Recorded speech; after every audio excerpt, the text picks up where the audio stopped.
KoeckScience here, and today we'll be taking a walk on the Roy and Margot Larson Wildlife Sanctuary, an Audubon sanctuary, and discussing Forestry of Connecticut.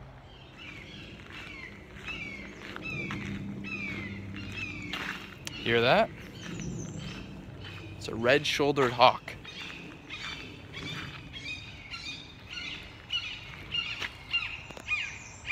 It's kind of hard to see.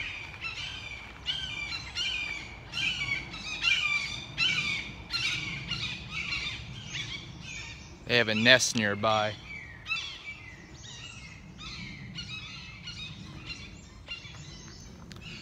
We'll take a look at them later. It's pretty cool. They're angry about something. Yeah, so anyway, Forestry of Connecticut. Connecticut's pretty cool. It's like most New England states where it's very lush, very diverse. And it's diverse because of the farming, actually. We have something called mixed forests. We don't have too many old growth forests where, because of all the farming, all of the trees that were strictly one species of tree were cleared out. So for example, say a farmer in the 1700s looking to build a farm. I have a big forest of oak trees, so I clear out all those oak trees, all right? 100 years later, 200 years later, I'm dead. All right, and the farm is out of commission. The farm's not, farming anymore, and seeds from all these different species of trees integrate themselves into the soil, and they start growing, and then you have all these different species of trees all in this one location instead of just strictly one species or one forest of trees. So instead of just plain oak trees in that area, you'll have pine, spruce, maple, you name it. So that's what Connecticut's mostly comprised of, is new growth forests. Oh, look what we have here. This is a white pine tree. All right, it's an evergreen. It means it does not lose its leaves, or more specifically, does not lose its needles in the in the fall. Pinus strobus, you can actually see it right there. They have a little sign. Pinus strobus. These guys, they, unlike other pines, they can tolerate warmer climates. So you'll mostly find evergreens, pines, spruces. Firs, they'll be growing in high elevations and in cold climates, but the white pine, and the red pine for that matter, can inhabit much different locations. So you can see its bark, it's plated. You can see a slight red tinge.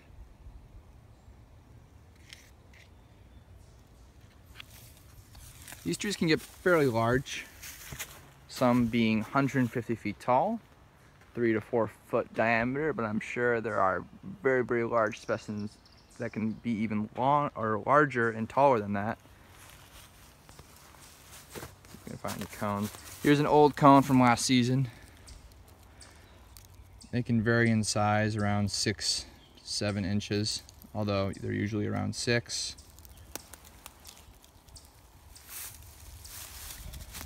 Needles. The needles come in bundles of 5. I can remember that because if you look at, it's called white pine, so W-H-I-T-E, so it's 5 letters, and the pine has 5 needles in its bundle, so white pine.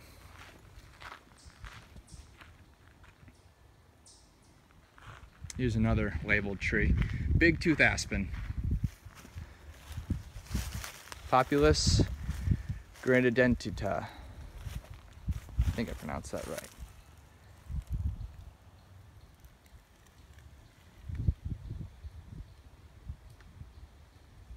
These guys are much smaller than the tree I previously discussed.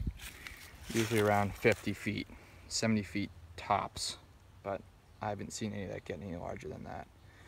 Bark is fissured. You can see it's in strips. This guy looks decently healthy, but I'm seeing a lot of dead branches, which isn't too good. Oh, look, it's our favorite plant, poison ivy, growing right beside of it. To anyone who does not know, you do not want to touch poison ivy. produces a rash. Other species of rash-causing plants include poison oak and poison sumac, although we don't have too much poison oak growing in this area. Oh, cool. You can find these plants in actually one of my videos already. Arsaema triphyllum, Jack in the pulpit.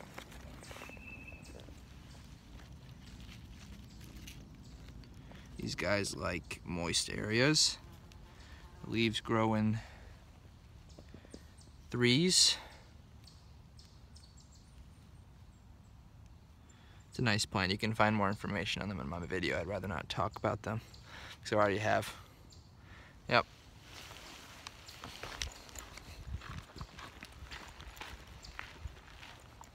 Alright, there's a fairly large plant of the Jack in the pulpit. You can see the ferns are coming in. The fronds are starting to grow. Can't really tell what species they are right now because it's so early in, but they look like bracken by the look of it. Although the leaves are not yet fully developed. You'll find these guys growing everywhere in Connecticut. Skunk cabbage. They're actually very important for the ecosystem because they keep all the erosion at a minimum. Gigantic leaves. These can grow up to about 3 feet long in total, including the stalk. And the actual leaf can grow up to, I'd say, 2 foot to 2.5 feet. They can get huge, these guys. Let's see if I can find a flower, but it may be too late in the season. It's May right now.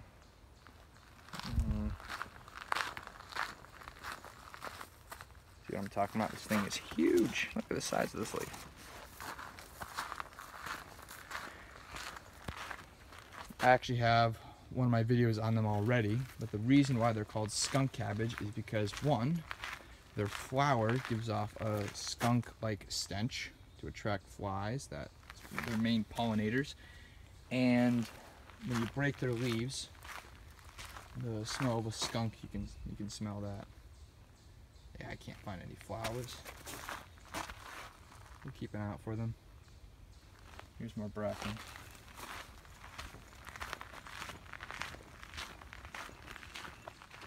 Here we're coming up to a very old looking sugar maple.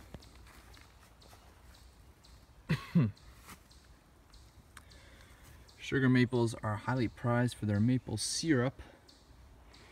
They vary in bark type, which is very interesting, but most of the time you'll find it very plated on the older species and a lot smoother on the younger species. This guy's a gaping hole in it, but leaves are still growing, that's good. Sugar maples can grow to 2 to 3 feet in diameter and 100 foot or 100 feet tall.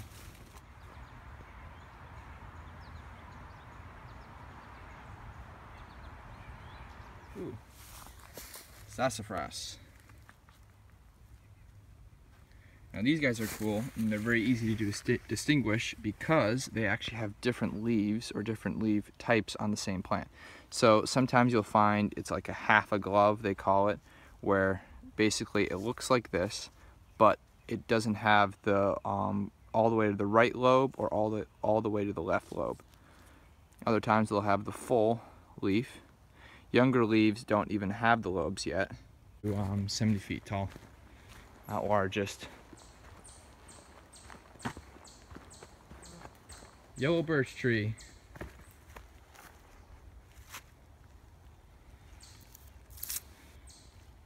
These guys can grow to 50 feet tall. Here's another one over here.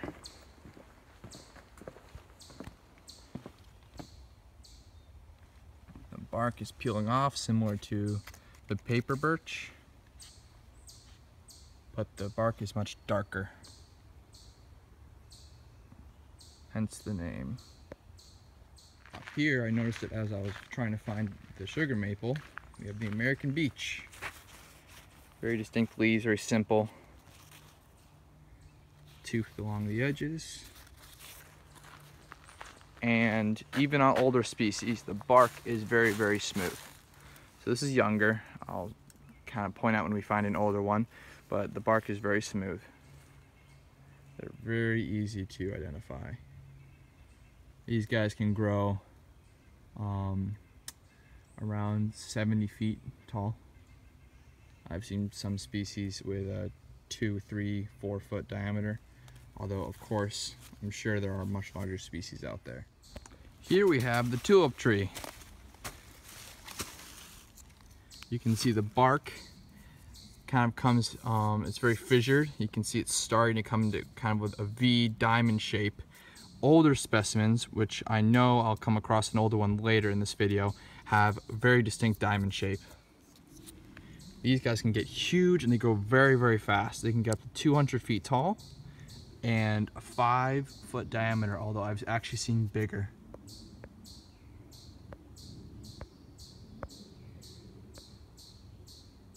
Yeah, this guy's very tall. They're very tall trees and very fast growing. I'm seeing if I can find the leaf.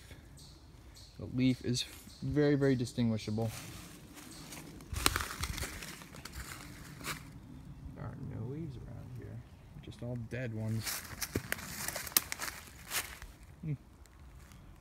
Let's see what this camera can do with zooming. Nope, I can't really get any detail.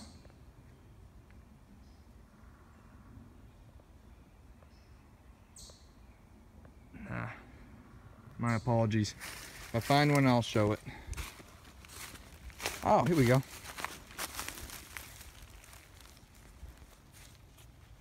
So you can see here, this one's pretty beat up. I'll put it down on this plank.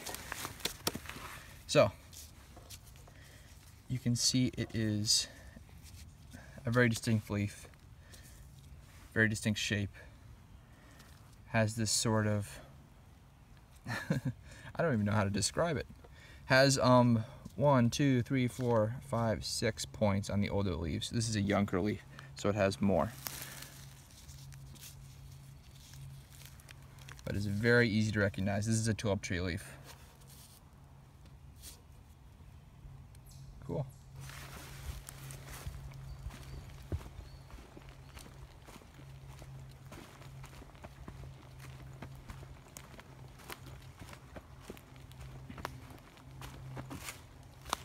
All right, up here we have eastern hemlock.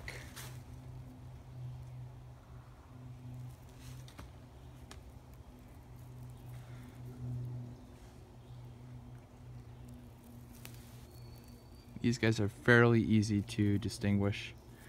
They have these needles that kind of have this flat, so if you press down from top to bottom, you're not going to get poked. The needles never point directly up or directly down unless there's some sort of mutation. These guys are actually disappearing because of climate change, unfortunately. They can't take the warmer climates.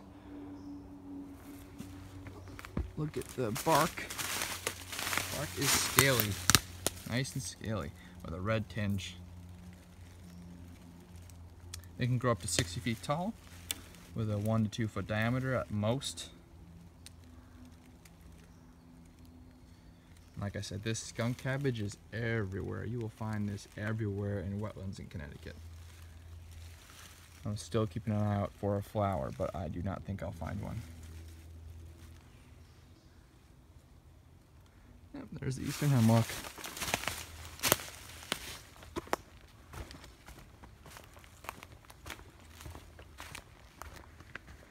So see, this kind of proves my point with the mixed forests. Already we've come across quite a few different species of trees. For example, here is more American beech out of young trees.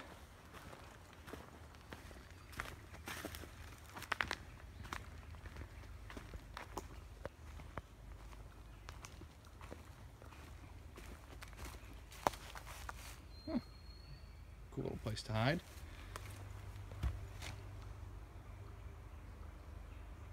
This guy looks like he's almost dead.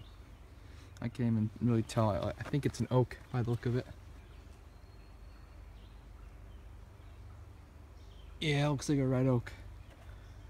He's almost gone. I'll talk more about the red oak when we find a better or healthier tree. More skunk cabbage. And lots of fern as well. Connecticut's very lush. There's a ton of shrubs. That means wetland plants love it here. And that also means mosquitoes love it here. That's why I'm gonna keep moving.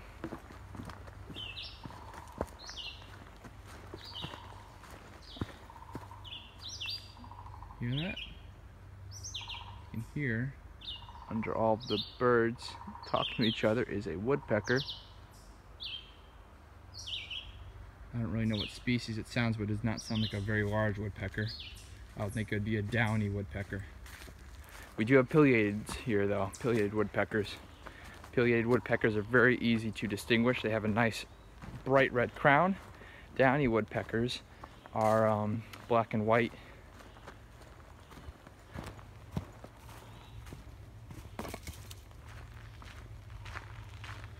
Roy and Margot Larson Sanctuary is pretty cool because it has what they call the Chibocas Special Uses Trail. I actually saw a sign up here. Chibocas Trail. And it has these trails that are lined with gravel, very finely ground gravel, to allow people with wheelchairs or people with crutches and stuff like, or people like that, so they can traverse the trails, which is really cool. Gives everyone a chance to enjoy some nice nature. There's another white pine, Pinus strobus. Some information. It's pretty cool. They have all these little plates along Chibocas Trail that talks about, you know, different species of trees, different woodland creatures, etc. Ooh, here we go. This, my friends, is a white oak tree. One of the grandest trees we have here. Very, very large, old growing tree. Looks like it's just starting to grow its leaves after a long winter. It's actually a very warm winter this year. The bark, you can see, is kind of like white tinged, so that makes it very easy to distinguish from other oak trees. Very fine plated. This tree can get very large. I've seen trees with a 6-foot diameter. It's insane, but that doesn't happen too often. The tree needs to grow old first, and to grow old it needs to come up, like, get over disease, avoiding getting cut down by us, of course. I'm gonna try to find a fresh leaf, but I don't think that's gonna happen, so I'm just gonna find an old one. Let's see. All right, this is gonna have to do. Right. So, here's a leaf from last year. Obviously, the tree during the summer and spring will have a green leaf. But the reason why I can distinguish this with an older leaf is because it's very recognizable. So the white oak tree is in the white oak family, and that means the lobes are very round. Red oak family trees will have very sharply pointed lobes. Quercus alba is his scientific name. Personally, one of my favorite trees.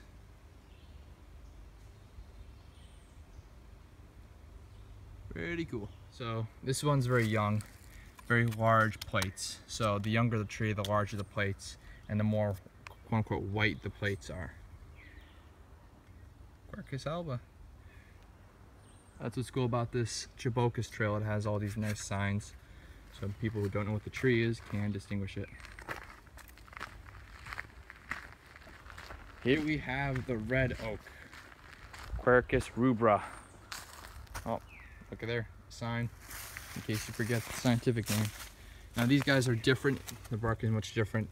There's completely like the opposite of the white oak essentially, where the fissures are very deep, it's less plated than the white oak, it's not white, and the leaves, like I was pointing out before, are pointed. Now, a more specific way to name this oak tree is the northern red oak, because often if you'll get into trees, you'll notice that there's two families of oak, as I discussed before, the white oak family and the red oak family. So to distinguish this from the family that it's named after, the red oak is like called the northern red oak. To be more specific. I'm gonna find the leaf. Oh, I'm gonna have to find an old leaf too, which stinks. Here's an old one from last season. You can actually see there's some galls here attached to the leaf from gall wasps. You can see the lobes are pointed. All red oak leaves are pointed from the red oak family. In the red oak family, you'll come across trees like black oak, scarlet oak, pin oak. Around here, more common are the pin oak tree. You find a lot of pin oak trees in southern Connecticut. There's the red oak. Pretty cool tree. These guys can get up to 50 to 70 feet tall, width of 2 to 3 feet. Although I'm sure there are larger trees, as I've stated before. There is always an exception. Always an exception with plants. There's always a larger plant out there.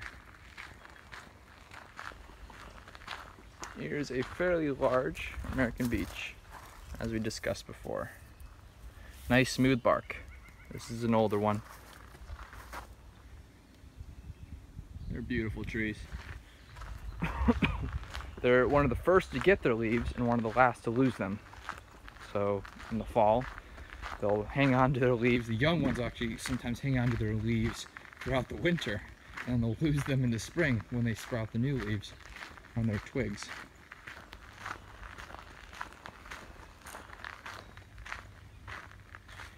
Here we have some witch hazel, Hamamelis virginiana. I may mispronounce that, but oh well.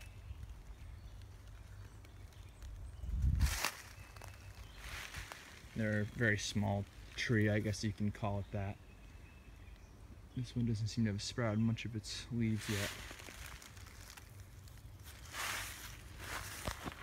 Bark is fairly smooth, divots along the edges. They can get up to 10-20 feet tall.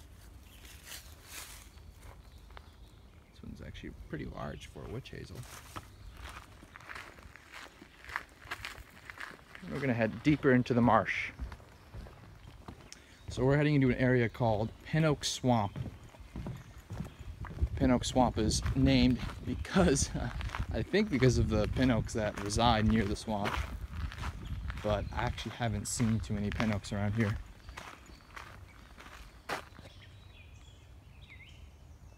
Let's see, we have birdhouses here.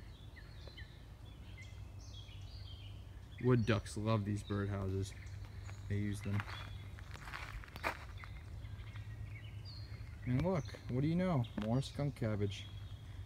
Oh, here we have some sensitive fern. Finally, a different species of fern. Fern are very, very hard to distinguish from one another, and the sensitive fern is actually a huge exception.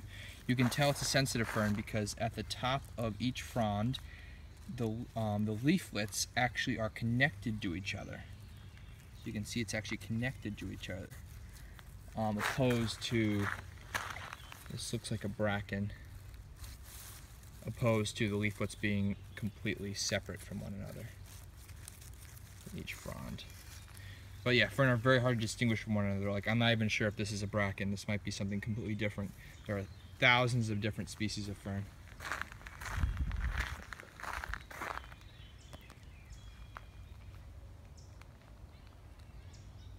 Nice little pond area. And moving on. Here we're starting to come up to an opening. Stop for one sec.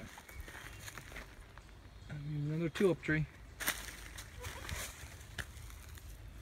So this one's actually a bit unusual, the way its bark is. Here's a bit more familiar. See, the diamonds are starting to form?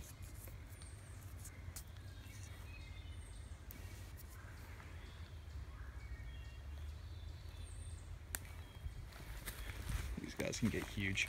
They grow fast and they can't actually get that old. Here's a better, this leaf's in better shape than what I found before. You can see 1, 2, 3, 4 little points on it.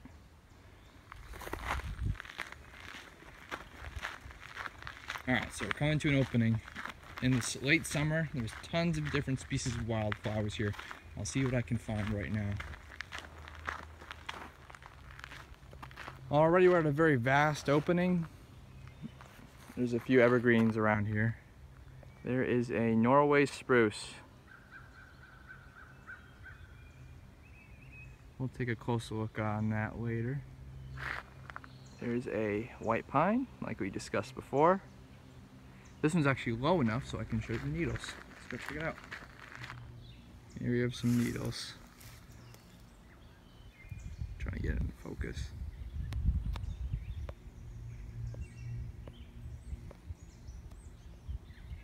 There we go. 5 needles per grouping.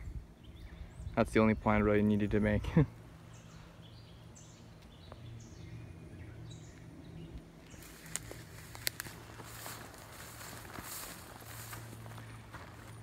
Checking for ticks is very, very important. In Connecticut, we have the deer tick. And the deer tick can carry Lyme disease, and Lyme disease does not have any direct cure right now unless you catch it early. Behold, the Norway spruce. These guys are very recognizable.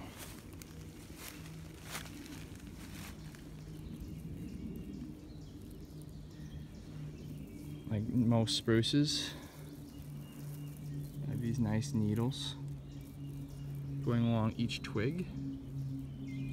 Their cones are very large, 6, 7, 8 inches. Bark is plated. I'm not sure if I can get in there to give you a closer look.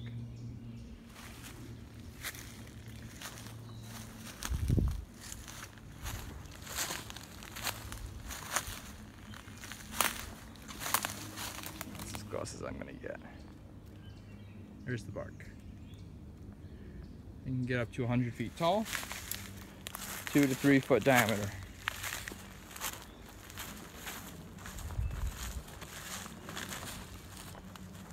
Here we have a pin oak. Pin oaks are in the red oak family.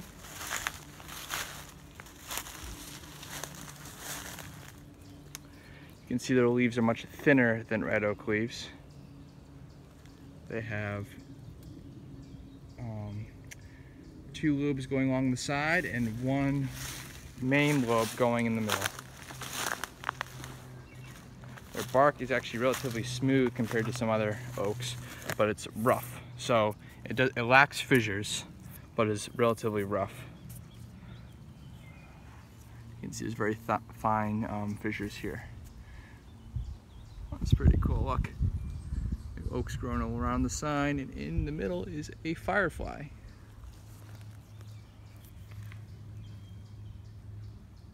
Pin oak. There's another one over there with a bird box on it.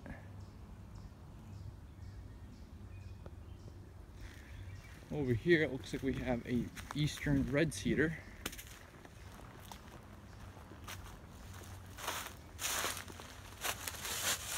Now their bark is also very distinguishable. It's not really bark, it's kind of like wood with a bunch of shavings on it. Very soft bark. I can actually, with my nail, punch a little bit of divot right there. Has these pieces of bark flaking off. Looks like there's more poison ivy growing on it. See if I can get a closer look at the needles. This is as close as I'm going to get, it looks like. There are the needles. They don't get too big, 40 feet tall. I've seen some maybe a little bit larger, but that's about it. Look at this. And here's yet another pin oak growing over the sign. They're gonna have to put another sign up there soon.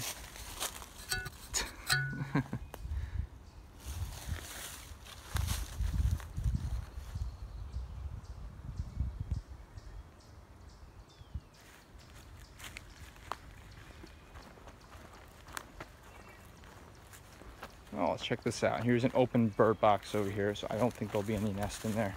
At least nest for this season. Maybe a nest from last season is what I'm hoping for. Nope, empty.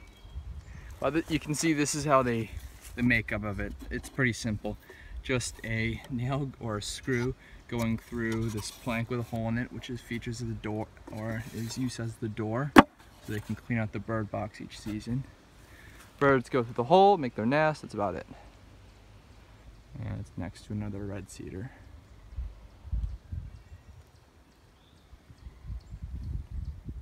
But you can tell by the shape or the size of the bird box what bird it's used for.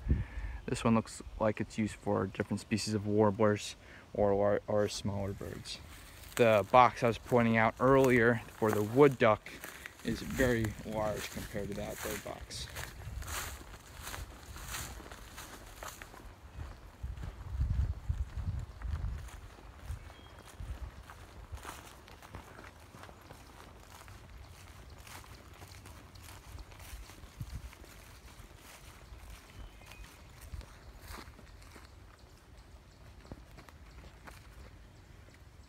Going deeper into the forest.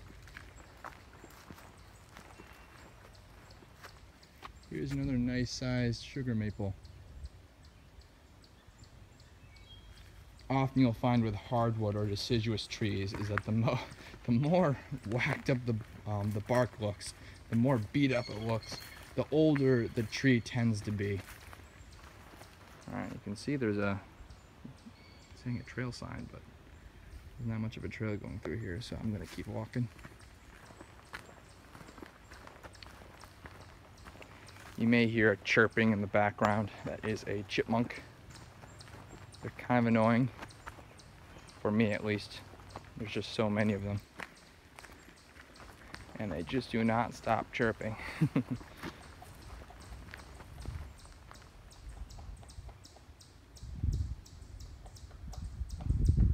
I hear another woodpecker, but I cannot see it.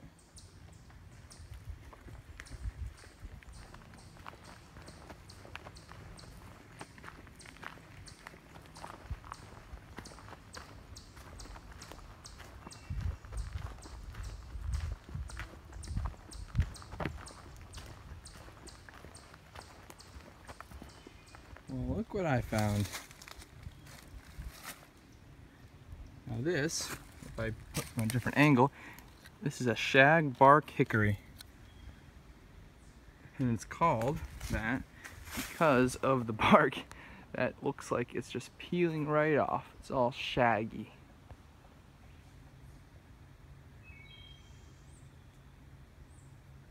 The leaves don't look like they've really sprouted yet from the twig, so I don't really have much to show you as far as leaf goes, but it's a fairly simple leaf. But it's most easily distinguished by the bark.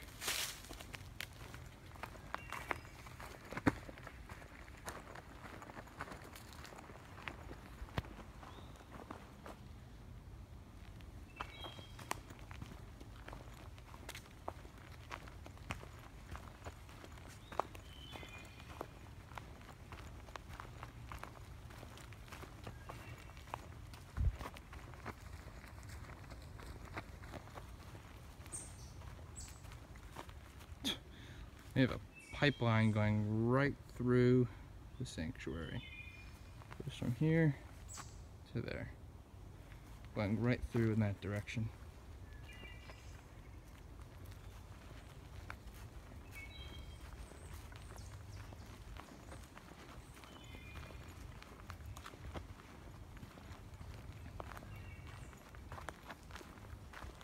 You will notice that as I walk through these trails, we're going to be coming across a lot of rock or stone walls.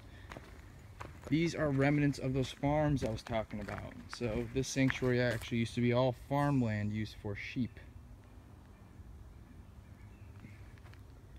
And these stone walls are all that remain. All of the older trees, the older growth trees, were cleared out.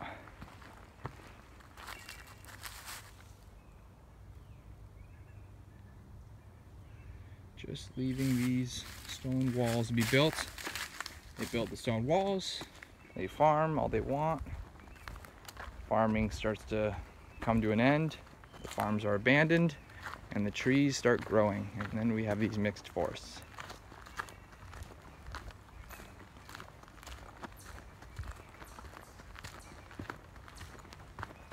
You will notice the lack of brush. We are starting to come into an older growth forest. It may not be the original or descendants from the original trees that grew here after being cleared out by the farmers, but these trees are much older compared to the rest. Older growth forests tend to have a lot less brush. Here's a nice sized red oak. They tend to have a lot of, or a lack of brush, and it actually tends to be much healthier. The trees and the plants are not choking each other out. There's just enough light and enough shade to offer habitats for all the different species of trees and plants, as well as the animals. Older growth forests mean larger trees, which means more homes for animals. It means squirrels and chipmunks will have a lot more places to hide. Birds and owls, or just birds, will have a much larger variety of areas to build their nests. Owls actually like old growth forests a lot better because of the lack of shrubs. It gives them more access to hunt, as well as the large, canopy that the larger trees present offer more areas to perch. And the lack of smaller trees means that the canopy is higher, means they can have easier access to fly and hunt. Owls you'll generally find to like evergreen forests much better. Great horned owls and barred owls will make their home here. I've seen plenty of barred owls here. I actually have not seen great horned owls around this area. However, there have been some spotted. Anyway, they like evergreen forests. They, I can't remember the specific or all the reasons they like evergreen forests, but I think it offers more areas to perch, as well as it keeps them hidden from crows and hawks, rival raptors.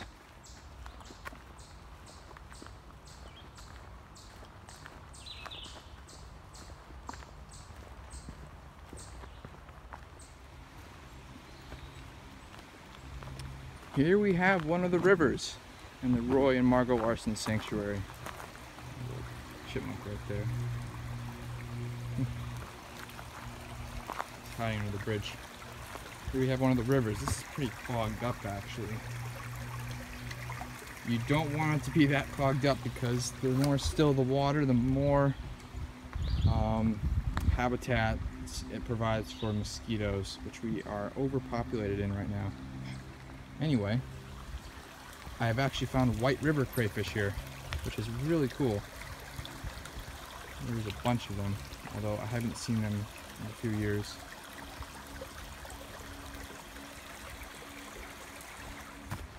Here is a older tulip tree. I'm gonna come back to it again. See? V's. You have these diamond V-shaped fissures. Makes it very easily distinguishable other than its size and its leaf. Look at that. That is weird, to say the least. I don't know what can cause that growing pattern. It can be a variety of factors. Disease, maybe two seeds being planted too closely next to each other, or growing too closely next to each other. Like it looks like this is almost a separate tree right here that's fused to this trunk. Cool.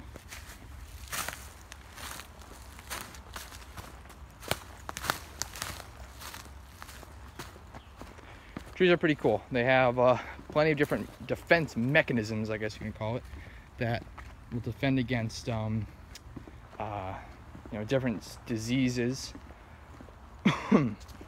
They not many people know, but trees can communicate with each other, which is really cool. They communicate through, I guess it's a type of pheromone, warning other trees that there's some sort of harmful bug or some sort of harmful disease that's spreading.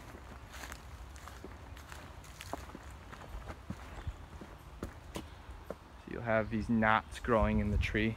That's a sign that it survived and defended against a disease. They'll grow the knots around the disease. It's a pretty nice sized red oak.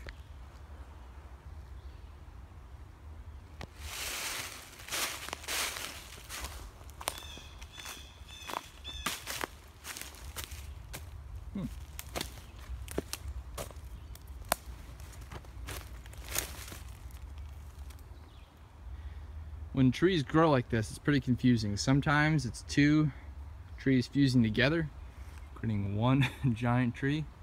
Other times it's just a abnormality.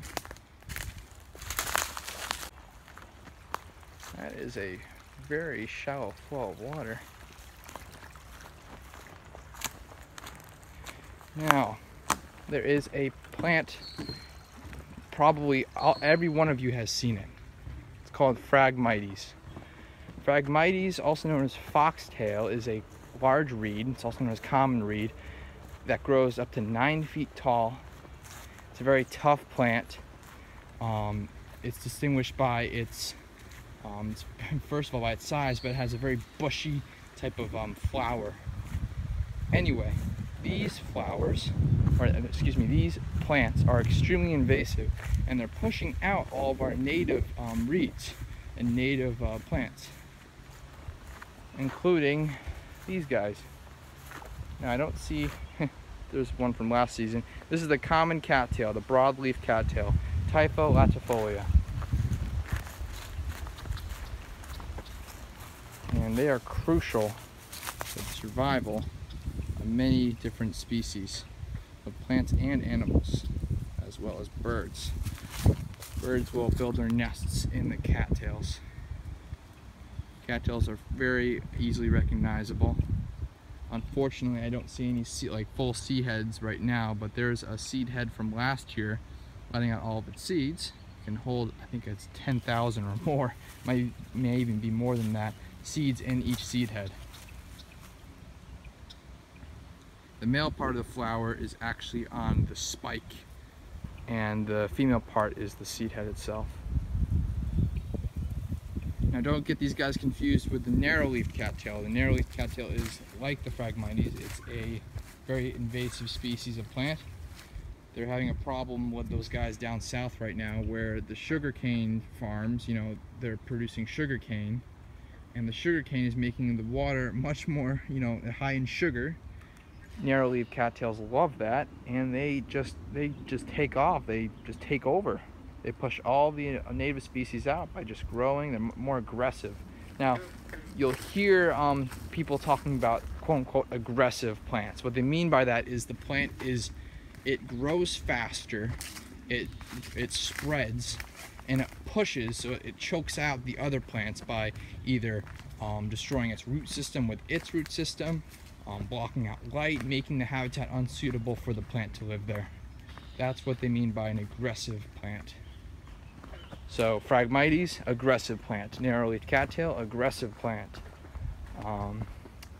Most invasive species are aggressive plants.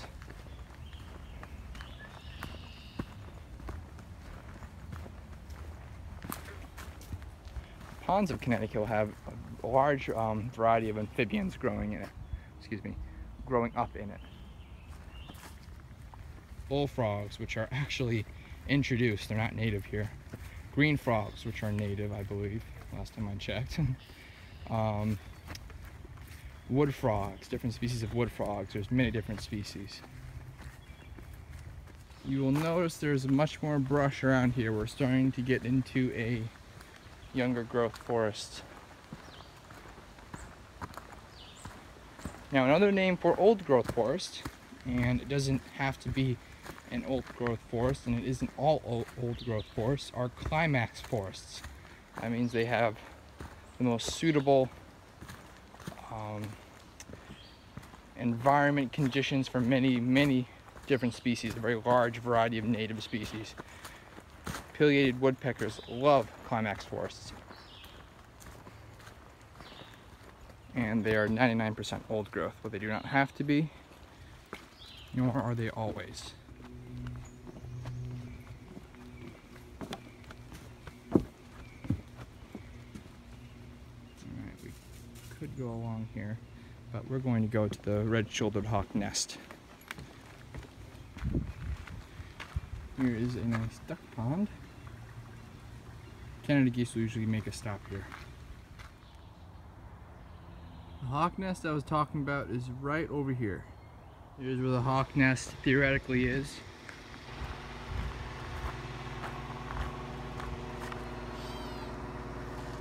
I saw him or her, I don't know if it's the male or female, fly in this area. They're in the trees somewhere. They're residing in a pin oak.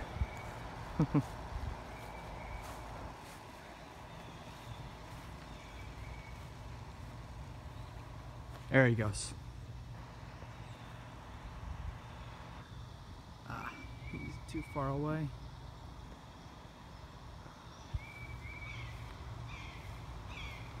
You can hear him. So that was our walk at the Roy and Margot Larson Sanctuary, and your brief little tidbit of information on the Forestry of Connecticut. Hope you enjoyed. Catch you later.